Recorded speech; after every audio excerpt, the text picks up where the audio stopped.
mungkin menyenangkan. Karena ternyata di dalam Dhamma ini apa saja bisa menjadi pelajaran.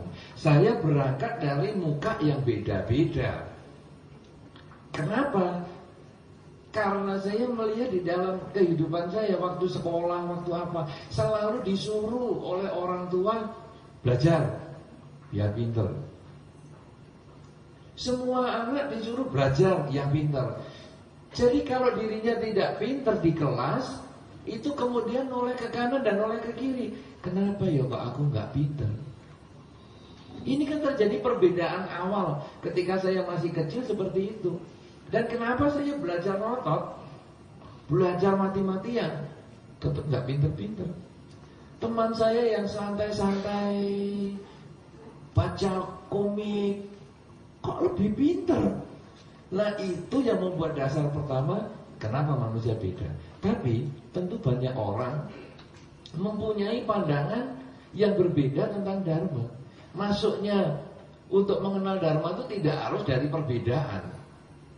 Ada satu ketika orang yang anti Buddhis. Dulu sebenarnya saya juga anti Buddhis, tapi itu sudah cerita lama. Sekarang saya cerita orang lain yang anti Buddhis. Dia datang ke wihara untuk menunjukkan anti Buddhisnya.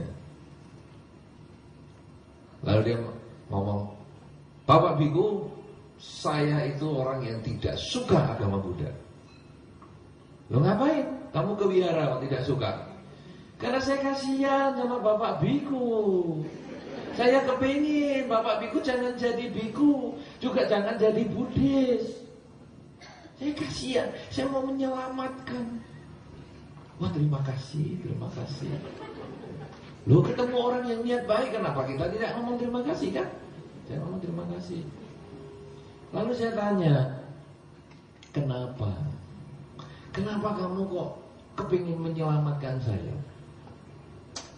Karena saya melihat umat Buddha itu, ini loh, seneng patung-patung berhala. Saya jawab, patung di dalam agama Buddha bukan untuk dijadikan tempat permintaan. Kalau orang bisa minta selamat kepada patung, saya yakin waktu patungnya digoyang gempa, dia bisa lompat.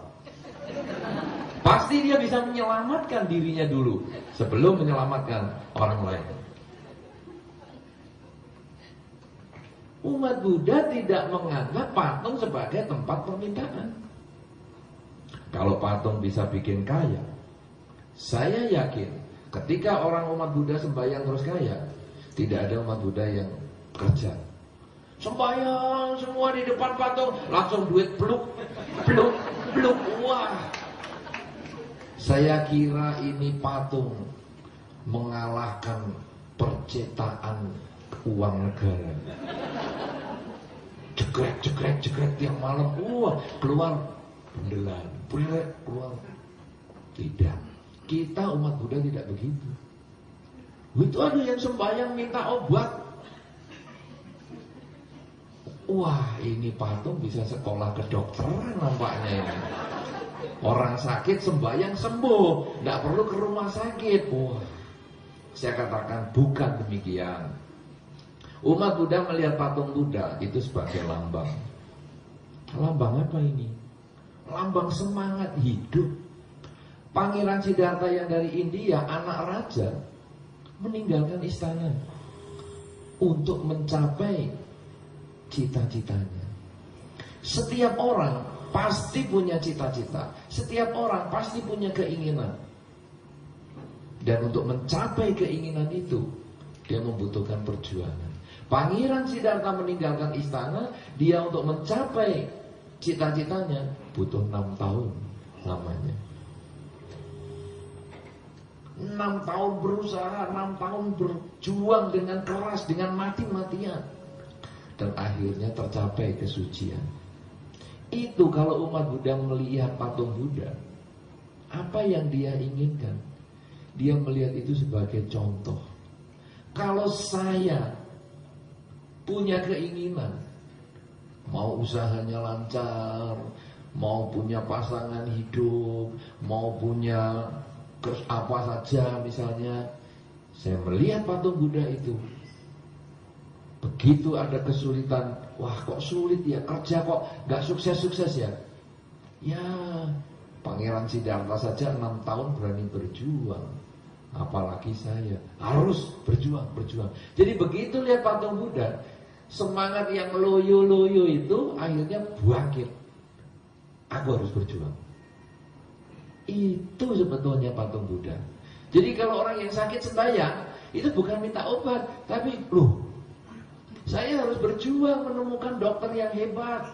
Kemana saja saya harus berusaha.